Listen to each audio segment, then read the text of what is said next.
లగచర్ల ఘటనపై ఇవాళ రెండు కీలక పరిణామాలు చోటు చేసుకున్నాయి. ఒకవైపు ఘటనపై ఇప్పటికే సీరియస్ అయిన ఎన్హెచ్ఆర్సీ నిజానిజాలు తెలుసుకోవడానికి ఫీల్డ్ లోకి ఎంటర్ కాగా, ఇటు పట్నం నరేందర్ రెడ్డిని బీఆర్ఎస్ పార్టీ నేతలు కలవడం చర్చనీయాంశమవుతోంది. అసలేం జరిగింది, ఎలా జరిగింది, అందిన ఫిర్యాదుల్లో వాస్తవం ఎంత అన్న విషయాలను తెలుసుకునేందుకు ఫీల్డ్ లోకి ఎంటర్ అయింది ఎన్హెచ్ఆర్సీ బృందం. వికారాబాద్ జిల్లా దుద్యాల మండలంలోని రోటిబండ తాండాలో పర్యటించారు ఎన్హెచ్ఆర్సీ సభ్యులు. తాండా వాసులతో మాట్లాడారు అధికారులు. కలెక్టర్ పై జరిగిన దాడి ఘటనపై ఆరా తీశారు. అనంతరం చోటు చేసుకున్న పరిణామాలను అడిగి తెలుసుకున్నారు. మరో 3 రోజుల పాటు దుద్యాల మండలంలోనే ఉండి పూర్తి స్థాయి రిపోర్ట్ తయారు చేయనున్నారు. ఇటు లగచర్ల కేసులో అరెస్ట్ అయ్యి జైల్లో ఉన్న పట్నం నరేందర్ రెడ్డితో ములాఖత్ అయ్యారు బీఆర్ఎస్ వర్కింగ్ ప్రెసిడెంట్ కేటీఆర్. పేద, గిరిజన, దళిత, బలహీన వర్గాల రైతుల తరపున పోరాటం చేసిన పాపానికి పట్నం నరేందర్ రెడ్డి జైలు పాలయ్యారని అన్నారు. రైతుల భూములను అన్యాయంగా గుంజుకుంటున్నారని ఆగ్రహం వ్యక్తం చేశారు. సంగారెడ్డి జైలు నుంచి మొదలు పెడితే చెర్లపల్లి జైలు దాకా అమాయకులు జైల్లో ఉన్నారంటూ ప్రభుత్వ తీరుపై మండిపడ్డారు. వాస్తవం ఏంటి అంటే ఈరోజు సంగారెడ్డి జైలు నుంచి మొదలు పెడితే చెర్లపల్లి జైలు దాకా అమాయకులేమో జైల్లో ఉన్నారు.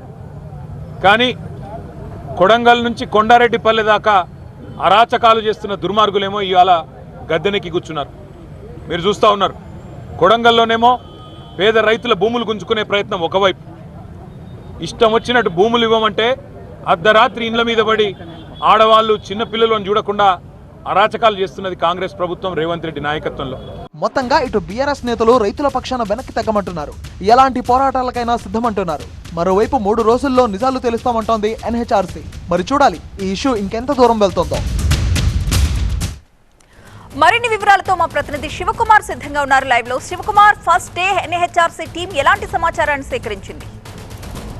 ఈ నెల 11వ తేదీన లగచర్ల గ్రామంలో జిల్లా కలెక్టర్ అధికారులపై జరిగిన దాడి ఘటనకు సంబంధించి ఎన్హెచ్ఆర్సీ బృందం విచారణ ప్రారంభించింది. ఇవాళ 3 సభ్యులతో కూడినటువంటి బృందం రోటిబండ తాండాలో పర్యటించింది. తాండాలో ఉన్నటువంటి ఏదైతే మహిళలు, యువతులు అలాగే రైతుల నుంచి వివరాలు సేకరించడం జరిగింది. ప్రధానంగా అసలు 11వ తేదీన గ్రామానికి వచ్చినటువంటి అధికారులపైన ఎందుకు దాడి చేయాల్సి వచ్చింది, దీంతో పాటుగా అసలు ఈ భూసేకరణకు సంబంధించి మీ వద్ద ఎలాంటి సమాచారం ఉంది, ఎందుకు ఈ భూములు ఇవ్వడానికి వెనకాడుగు వేస్తున్నారనే అంశాలకు సంబంధించి వివరాలు సేకరించడం జరిగింది. అలాగే దాడి ఘటన అనంతరం పరిణామాలను కూడా తాండావాసులను అడిగి వివరాలు సేకరించడం జరిగింది.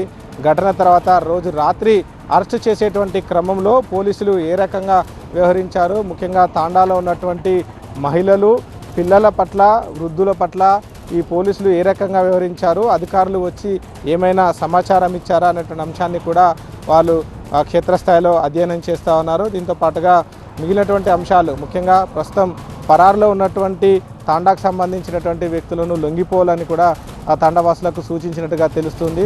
ఆ తదుపరి ఏ రకమైనటువంటి సమస్యలు వచ్చినా, ఇబ్బందులు వచ్చినా కానీ ఏదైతే చట్టబద్ధంగా చర్యలు తీసుకునేటువంటి అవకాశం ఉంటుంది అనే అంశాన్ని కూడా తాండావాసులకు వివరించారు. దీంతో పాటుగా ఈ 3 సభ్యులతో కూడినటువంటి బృందం నివేదికను రూపొందించి తదుపరి ఎన్హెచ్ఆర్సీ చైర్మన్ ముందు ఉంచబోతా ఉన్నారు. ఆ తదుపరి ఈ నివేదిక పైన చర్చించి తదుపరి చర్యలు తీసుకునేటువంటి అవకాశం అయితే ఉంది. ఇక మరోవైపు ఇవాళ లగచర్ల గ్రామానికి కాంగ్రెస్ పార్టీకి చెందినటువంటి లీగల్ సెల్ కూడా రావాల్సి ఉంది. అయితే ఇటు ఎన్హెచ్ఆర్సీ బృందం పర్యటన అయితే దీంతో పాటుగా ప్రస్తుతం ఈ లగచర్ల ప్రాంతానికి ఏ రాజకీయ పార్టీలను కూడా అనుమతించని సందర్భంలో కాంగ్రెస్ పార్టీకి చెందినటువంటి ఆర్గనైజేషన్ను అనుమతిస్తే తదుపరి సమస్యలు ఎదురైతాయి అనేటువంటి ఉద్దేశంతోనే వారు ఆ పర్యటనను క్యాన్సిల్ చేసుకున్నట్టుగా అయితే తెలుస్తుంది. ఏదేమైనప్పటికీ మరోసారి లగచర్ల గ్రామంలో మొన్న ఎస్టీ కమిషన్ విచారణ జరిగింది. తర్వాత ఇవాళ ఎన్హెచ్ఆర్సీ 3 రోజుల పాటు కూడా ఈ పరిణామాలకు సంబంధించి క్షేత్రస్థాయిలతో అధ్యయనం జరగనుంది. ముఖ్యంగా ఇటు లగచర్ల,